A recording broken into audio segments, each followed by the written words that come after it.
শবে বরাতকে উদ্দেশ্য করে সালাতে আলফিয়া আদায় করা বিদআত, শবে বরাতকে উদ্দেশ্য করে সিয়াম পালন করা বিদআত, শবে বরাতকে উদ্দেশ্য করে স্বামীর জন্য বিধবা নারীরা যদি অতিরিক্ত ফজিলতের আশা অপেক্ষা করে তাহলে এটা বিদআত হবে।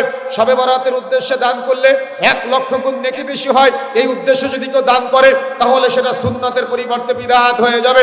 শবে বরাতকে উদ্দেশ্য করে যদি গরু জবেহ করলে 1,00,000 গরু জবেহ করার ফজিলত পাওয়া যায়। এই জাল বর্ণনার উপরে ভিত্তি করে যদি কেউ পাখি জবেহ করে তাহলে অবশ্যই বিদআতে পরিণত হবে। আরে আজমির শরীফে গিয়ে কি লাভ? বাড়ির পাশের মসজিদে আপনি নামাজ পড়তে যান না। কথা কি বুঝতে পেরেছেন? এই 5 বার আজমির শরীফে গিয়েছেন, গিয়ে আমল করতে করতে কর্মক্লান্ত পরিশ্রান্ত, কিয়ামতের মাঠে যখন দাঁড়াবেন তখন দেখবেন আপনি এই কর্মক্লান্ত পরিশ্রান্ত অবস্থায় আছেন, কিন্তু কোনো কিছু কবুলযোগ্য না, সব বাতিল হয়েছে। সেম একইভাবে ইবাদতের মধ্যে এমন নতুন নতুন বহু ইবাদত আছে যেগুলো রাসূল করে নাই, সাহাবায়ে কেরাম করে নাই, কিন্তু আমরা ইবাদত মনে করে নেকির উদ্দেশ্যে প্রচলন ঘটিয়েছি। আজকে যে দিন আমরা আছি না, এই আজকে দিবাগত রাত্রিতেই অর্থাৎ আজকেই অনেকেই সাহারি করবে শবে বরাতে সিয়াম পালন করার জন্য। কথা বুঝেন না মনে হয়? কথা কি বুঝতে পেরেছেন? অথচ এই ব্যাপারে যতগুলো বর্ণনা পাওয়া যায় সবগুলাই ত্রুটিপূর্ণ। এ ব্যাপারে যতগুলো আলোচনা পাওয়া যায় সবগুলো ত্রুটিপূর্ণ। বলা হয় বরকতময় রজনীতে কোরআন মাজিদ নাজিল করা হয়েছে। বরকতময় রজনী কোনটা? এই মূর্খ হুজুররা বলে এগুলা নাকি শবে বরাতের রাত্রিতে। মূর্খ মুফতি সাহেব, জাল মুফতি সাহেব বলতেছে এটা নাকি শবে বরাতের রাত্রিতে কোরআন মাজিদ নাজিল হয়েছে। এদের না আছে কোরআন মাজিদের জ্ঞান, না আছে হাদিসের জ্ঞান। অথচ আল্লাহ রাব্বুল আলামিন বলছেন শাহরু রমাদান আল্লাযী উনজিলা ফীহিল কুরআন, কোরআন মাজিদ নাজিল হয়েছে রমজান মাসে। রমজান মাসের কোন সময়? সেটা হলো কদরের রাত্রিতে।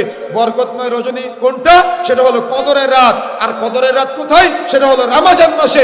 আর রমজান মাসটিকে টেনে নিয়ে শাবানের বরকতময় রজনীতে নিয়ে আসতেছে আজকে আমাদের সমাজের মূর্খ মুফতি সাহেবরা। অথচ একটা বারের জন্য যাচাই বাছাই করার প্রয়োজন মনে করে নাই। আল্লাহ বলছেন আমি কোরআন মাজিদ নাজিল করেছি রমজান মাসে, আর আপনার জাল মুফতি সাহেব বলতেছে কোরআন মাজিদ নাজিল করেছে নাকি শবে বরাতের রাত্রিতে। একটা বারের জন্য ইলম অর্জন করার প্রয়োজন মনে করে না, জ্ঞান অর্জন করার প্রয়োজন মনে করে না। মুফতি সাহেব বলতেছে শবে বরাতের রাত্রিতে সালাতে আলফিয়া আদায় করতে হয়, অথচ একটা সহিহ হাদিস পাওয়া যায় না যে 15 শাবান দিবাগত রাতকে কেন্দ্র করে রাসূলুল্লাহ সাল্লাল্লাহু আলাইহি ওয়াসাল্লাম সালাতে আলফিয়া আদায় করেছেন বা সাহাবায়ে কেরাম সালাতে আলফিয়া আদায় করেছেন। ও ফজরের সালাত আদায় করে না, জোহরের সালাত আদায় করে না, ফরজ নামাজও ওকে মসজিদে পাওয়া যায় না, ও নাকি আবার সালাতে আলফিয়া আদায় করে। অথচ যার ব্যাপারে কোনো সহিহ হাদিসই পাওয়া যায় না, এই সহিহ হাদিস না পাওয়ার পরেও ও সালাতে আলফিয়া আদায় করে।